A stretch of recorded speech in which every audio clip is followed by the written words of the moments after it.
Sally's husband, Bob, is having an affair with Sally's best friend. Sally is having a hard time dealing with this. It's been over a year, and she calls me and she's angry, and I get it. She has every right to be. And we talk about things about what she needs to do and how she's going to move forward and how she's going to go past this so she can keep her family together and get rid of that parasite. And so today we were talking and she said to me something that I know she knows the answer to.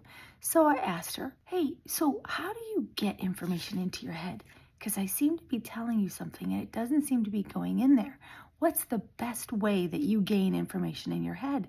Is it via sight, sound, or both? Her answer, she goes, can you draw me a diagram? And I thought, whoa, I'm a great drawer. But I did. So here's what we got. Ready? Here is the family. Lovely family. Right there. See? Little kids, puppy, and mom and dad. Here is Horseface, the affair partner snagger, the stealer of husbands. Here's the willing husband and the kids. When the wife, see all those bubbles up in the air? I can't hold the paper. All those bubbles that are leading over to Horseface. When the wife thinks about Horseface, she actually brings Horseface into her family. If she would stop thinking about her, hold on, here's my fancy electric pen.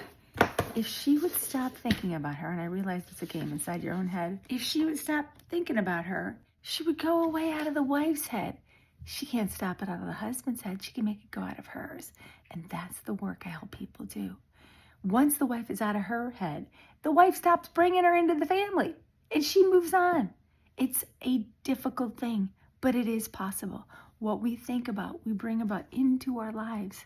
Even if we think other people are doing it, it's us.